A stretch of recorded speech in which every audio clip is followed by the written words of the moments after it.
garden. So today I'll be making a terracotta succulent arrangement in this 8 or 10 inch wide planter, and I'll go with the succulents here and I'll show you what I've got. I've got this little wild one. This is a Oscularia ice plant, and it's one of those little weird ones that grow like they kind of open up, and they're kind of branchy. Their stems are woody, very woody, or they become very woody, as you can see that woody stem right there. But yeah, they grow wild. They're an ice plant, so they're low maintenance. Better to keep these on the drier side than on the more wetter side, because that's how you kill the ice plants. They can hold a lot of water in their leaves. So the chubbier the plant, this is kind of easy to remember. The chubbier the leaf on the succulent, the less water it needs.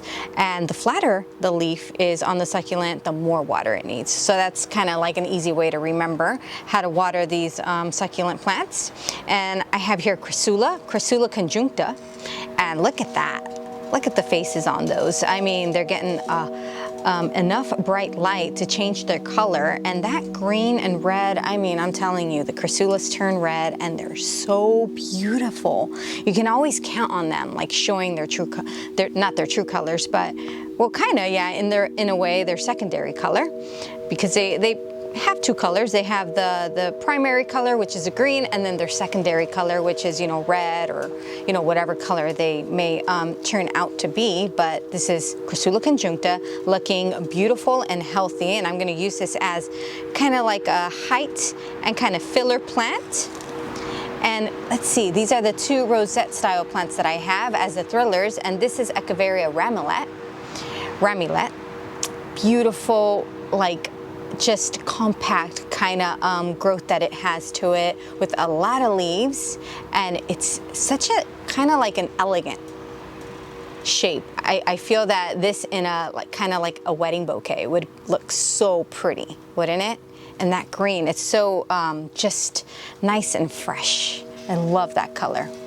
And this is a Graptocedum, and you can see how it's that peachy color that we all love. And this is a California sunset. You can see why they call it that name. Beautiful. So I'm gonna get started on here with my succulent soil all the way to the top. And I'll start with the conjuncta, with the Crassula. I got some hair in my mouth there. All right.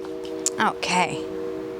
Here we go. So I'm gonna do it where it's right here, right in the center. Okay, and I think they're all separate pieces here. 1, 2, 3, I think there's 4 of them in there that I planted out. And I'll try my best to keep it together the best I can. So I'm just gonna keep it like that, kind of put it right on the top there.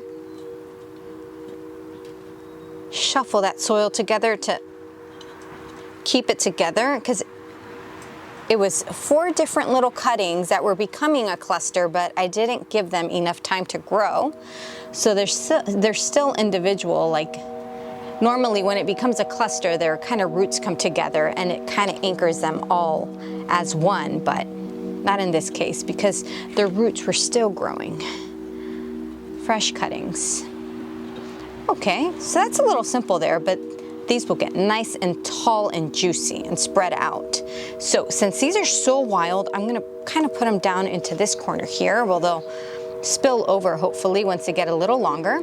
And I'll start with this wild one here, and I'll put it straight in, just like that. So this long tail right here towards the back, so it won't be in the way for now.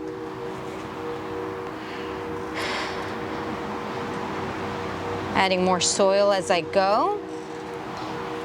And this isn't a really big plant here, so I'll kind of thin it out a bit there. Grab this one as well. And this is my first time dealing with this type of ice plant. It's new to the garden. How exciting is that? Just adding to my collection. Gotta collect them all. And the last little cluster here towards the front. Okay, let's see how that looks. Okay, just like that. Okay.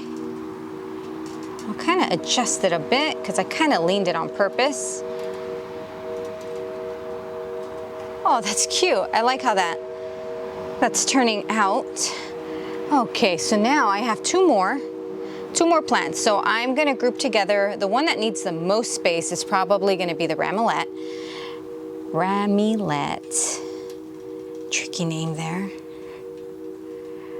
So I will put it maybe towards the center. Yeah, that's what I'll do. Because I want it to be the center of attention. So it should be in the center. Should be in the center. Okay, there we go. I'm gonna lift it up with a little more soil there because I made a deeper well there, but it didn't really need it. It has shallow roots, a shallow root ball there. And I'm gonna finish it off with the California sunset right on the side here. I'm gonna make it into a deep well towards the rim. Shuffle that soil back in there.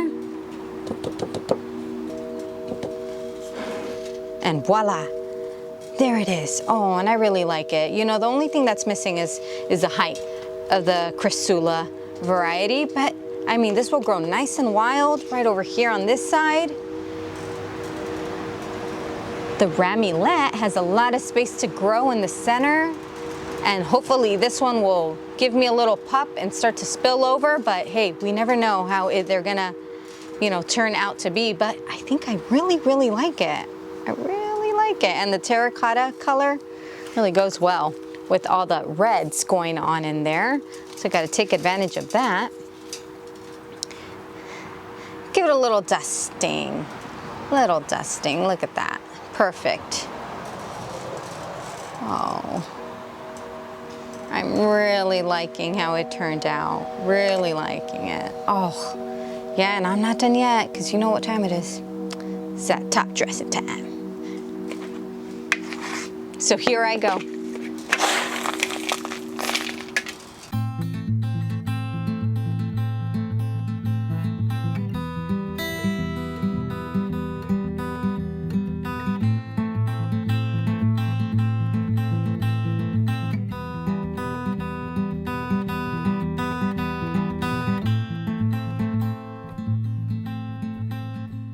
Yeah, I would give this a 10 for sure. Hey, if you ask me, that's a 10 out of 10.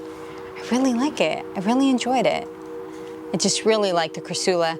You know, I don't know if you've noticed, but I always add a Chrysula into my arrangements because they add so much color. I just love it. You can always count on them to be so happy. But I hope that you enjoyed this video, and maybe you're gonna go out there and make an arrangement right now. Just go out right now. Oh, hey, you're still here. So while I tend to my garden, why don't you hit the subscribe so we can keep in touch?